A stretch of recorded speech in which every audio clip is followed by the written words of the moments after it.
Hello students, welcome back to Education on Cloud. So chapter 1 and chapter 2 we have completed. We are doing this important questions. So today let's start with the third chapter, and that is a chapter pair of linear equations and two variables. So first and foremost, first we will learn the concepts, then we will solve few question answers based on mark wise, segment wise, 1 marker, 2 marker, 3 marker, and whatever it is, we'll see that. So first and foremost, what is it? You have to learn the concepts. So now over here, first the basic theory of it. So this is going to be a general format, right? So we all are aware that ax plus by plus c is equal to 0 is an equation, and this is going to be a general format. So over here, where a, b and c are going to be real numbers, wherein a is not equal to 0, b is not equal to 0, and that is called as linear equation in two variables, that is for x and a y. See, a variable 1 is x, variable 2 is going to be y. Hence this is called as two variable equation, linear equation in two variables. So the numbers a and b are called as coefficients. See, suppose you usually will be writing 2x plus 3y is equal to 5. This is going to be our equation. Wherein how is it we are going to represent this? This 2 and this 3 are said to be called as coefficients. Wherein this 5 is called as constant. See, this c, the term c is going to be called as constants. This a and b are called as coefficient of the given equation, right? Next, two general equation of the same two variables are called as pair of linear equation. So the same two sets will be given. The only thing is a1 x, the format, the general format is going to be a1 x. All these are not necessary as in for theory part of it, but using these concepts only we will be solving question and answers, wherein a1, a2, b1, b2, c1, c2 are going to be real numbers, such that if you add these both, they are not going to be equal to 0. Similarly, when you add these both, they are not going to be equal to 0, right? So next, what is consistent system? What is inconsistent system? See, a system of simultaneous linear equation is said to be consistent if at least one solution it has to have, right? What is consistent system? It should have at least one system, right? Similarly, what is inconsistent system? It is said to be called as inconsistent if it is having no solution. If it is having no solution, it is inconsistent. Minimum one solution is there, it is going to be called as consistent system. So now there are two methods to solve. What are those two methods? Either you can solve graphically or you can solve algebraically, right? So now what is the next thing? Before this, first, the whole crux of it you have to understand is going to be in this tabular column. The whole crux you have to understand this for major portion of your syllabus. That is the theory part, major of it consists in this table. So how are we going to crack this? So now first and foremost, this graphical method, what is this? In that, the first point, if the lines intersect at a point, then that point is going to have a unique solution. What is it? If the lines are going to meet at a point, it gives us a unique solution of the two equations. In this case, the point is said to be called as consistent. Why consistent? What was the meaning of consistent? At least one solution is going to have. So if it is intersecting at a point, of course and obviously will be having a point, and that is going to give us a unique solution. If you are going on a graphically, see, it is going to meet at a point. Both the lines are going to meet at a point. So this is having a unique solution, and this pair of equations is going to be called as consistent pair, right? Similarly, if the lines coincide and there are infinitely many solutions, see, over here two lines met, but there was only one point which it met, and that was called as unique solution, and it was consistent. But over here, the second subsection is over here is infinitely many solutions is what it is going to have. All these are going to contain many solutions. So hence it is also consistent. Minimum one should be there, but you are having already many. So hence even this is also consistent. In this case, the pair of linear equation is dependent. Dependent on what? See, it has to meet at this point and this point. So these are going to be the two break points for that to have these many solutions. Clear? And the third part of it is if the linear equations are parallel. So parallel in the sense there are two lines, there are two equations. Say a1x plus b1y plus c1 is equal to 0, a2x plus b2y plus c2 is equal to 0. Given these two equations, given these two different equations for you, can you even see any point where it is intersecting? No, we cannot see any different point where it is going to intersect at one point. Hence, you can tell that it is inconsistent. What was the meaning of inconsistent? It is having no solution. Hence, even over here also, it is going to have no solution for this given graph. Clear? So now, according to the algebraic, as I said to you, the whole thing we can solve either using graphical method or we can solve using algebraic method. So first we saw using graphical method how we can solve in three different manner. Similarly, in algebraic interpretation, so how are we going to represent that if it is going to have a solution or infinitely many solution, or if it is consistent or what? So we know the general format, that is a1 x plus b1 y plus c1 is equal to 0. Similarly goes for second equation. So now we are comparing two different equations. So if at all, if a1 upon a2 is not equal to b1 upon b2, then the pair of linear equations has exactly one solution. Suppose if the first a1 upon a2 is not equal to b1 upon b2, it is going to have exactly one solution. If everything is equal, if a1 upon a2 is equal to b1 upon b2, also is equal to c1 upon c2, then we can tell that it is going to have infinitely many solutions. Right. So first we saw this first and second are not equal. Now we'll see second and last one are not equal. So the first a1 upon a2 is equal, but b1 upon b2 is not equal. So suppose if your equation is of that format, then we can tell that it is having no solution. Right. These are the three different parts. So first we saw graphically, then we saw algebraically. To sum up everything in one single chart, so usually we are going to compare it with two different equations. Suppose if we are comparing with the ratios, that is if you're going through algebraically, you have to see first is not equal to second, then it is going to have unique solution. Suppose first is equal to second, but second is not equal to third, then we can tell that it is having no solution. Suppose all are equal, then it is going to have infinitely many solution. So this was something related to algebraically. The same thing if I have to write graphically.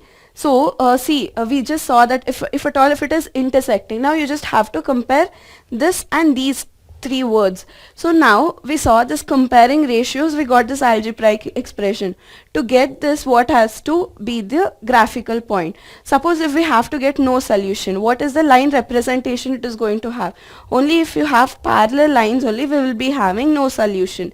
Similarly, if it is infinitely many solutions, we'll be having coincident lines. Suppose if you have unique solution, this graph is going to be at a single point. So if we have to just draw a graph for this, it is going to have one single point. Over here it is going to be like this, and over here. So these are going to be the three different graphs you will be getting to get the solution. Suppose if I have to write consistency part over here. So this is unique solution, exactly one solution. We will be also having this as consistent. Right, here it is having many solution. Minimum one solution is all we have to get. So even this is consistent. And then for the last part of it, it is having no solution. When it is not having any solution, it is called as inconsistent. Right. On the basis of graphical representation, you have three parts. On the basis of algebraic expression, you will be having three. Similarly, if it is consistent or not, it is going to depend on how many solutions it is going to have. Right. The next part of it. algebraic methods of solving pairs. So how many methods you're going to have to solve these two equation? So first and foremost, the following are the steps to solve the pair of linear equation by substitution method. So what is the method first we are using? Substitution method is what first we are concentrating on. So now here these are the two different equation we are going to consider. First and foremost, we pick either of the equation and write one variable in the terms of other. Either you can consider y or you can consider x, right? So you have to pick either one of it and then you have to substitute that. Then substitute the value of x in the equation 1 from equation 3 obtained in step 1. See, if you just go like this, it is going to be very Herculean task for you to understand. Rather than this, we will take one example and then I'll make you understand how to solve the substitution method. So this algebraic expression, if using substitution method, if we are just solving, first let's consider two different equation. So I'm considering 7x minus 15y is equal to 2 and x plus 2y is equal to 3. So these are the two equations I have considered. So first equation and second equation. If we go by stepwise, so the first method, what it says, so what does it tell? So we pick either of the equation, write one variable in terms of the other. So I'm just considering, I have considered equation number 2. From that, I'm just going to consider x terms only. It is not mandatory that you have to consider x always. It is up to you. You can consider whatever value you wish for. So x is equal to 3 minus 2y is what I have considered. So now this becomes my equation number 3. So what is the next step? So the next step is which equation you haven't considered. So from this equation is what I got that value, that is x is equal to, this equation is what we had considered. So now I'll be considering this equation, that is equation number 1, and I will substitute whatever the value I've got in the place of x. In the place of x I will be substituting. You substitute and solve for it, you will be getting the value for y. Once you have got the value for y, the next step is going to be, now consider equation number 3, right? The equation number 3 was x is equal to 3 minus 2y. So in the place of y is what I have got and the value of x is what I have to find. Hence if I just substitute for that, I will also get the value for x also. So hence the value of x and y will be here using substitution method. So what is the next method? The next method is going to be elimination method. So what does this method tell? So over here also you have few different steps, that is in statement format. For you to simplify, I'll take another example over here and solve for it. See, over here we have an equation, but purposefully have taken this this different two equation to tell that, see, when you're solving for this, you will be getting, see, when you just subtract these two equations, both of it gets cancelled, so you'll be having no solution only. Hence this is going to have no solution. Just to tell that I have considered this, no solution is what this is going to have. So now we will consider the same example which we considered for substitution method. That was 7x minus 15y, 7x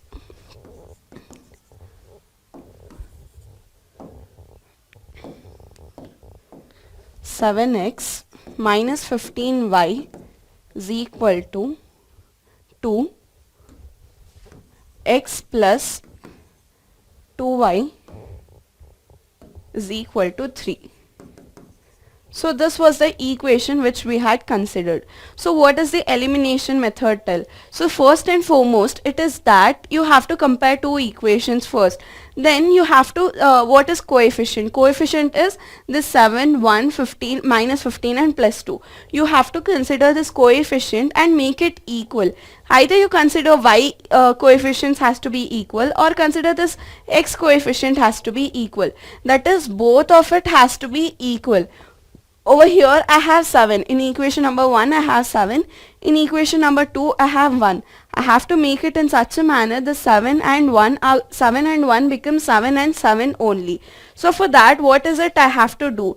So to get that 7 and 7, I have to multiply this with 1 and this with 7. Agreed. Only if I multiply this with 7 is what I will be getting 7. Over here I have to not multiply, so I am just multiplying it with 1. So the thing over here is whatever in numerator you have to multiply that over here, and similarly whatever in denominator coefficient you have, that you have to multiply it in numerator. Clear? So now when I multiply, what is the equation I'll get? So the first equation remains same. That is 7x minus 15y is equal to 2. Right. In the second equation, it becomes like 7x minus 14y is equal to 7, 14, 21. Right. This is what I will be getting. So now what is the next step I'll be doing? The first and foremost I considered and made sure that both the equations coefficient are going to be equal. Now I have to subtract. So when I subtract, change of sign. So when I do that, 7x and 7x gets cancelled. What is it? It is remaining. So over here I have y is equal to, over here it is minus and over here it is plus. So it becomes minus.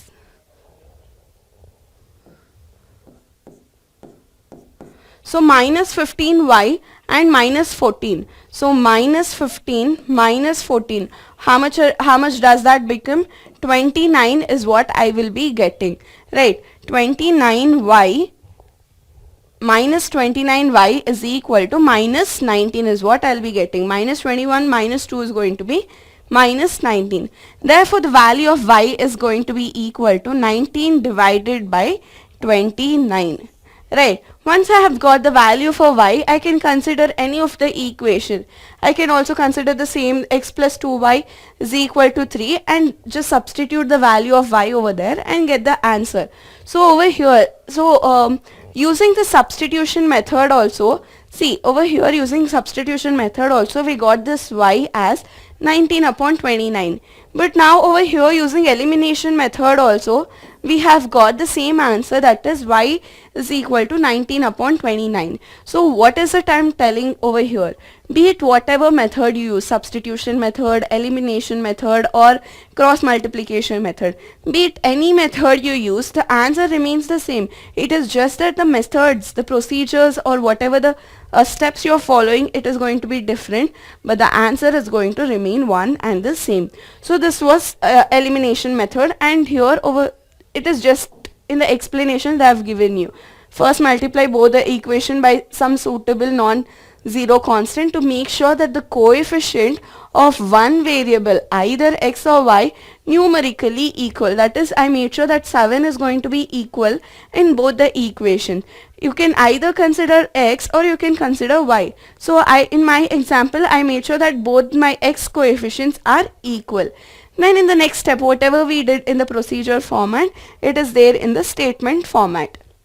So what is my next method?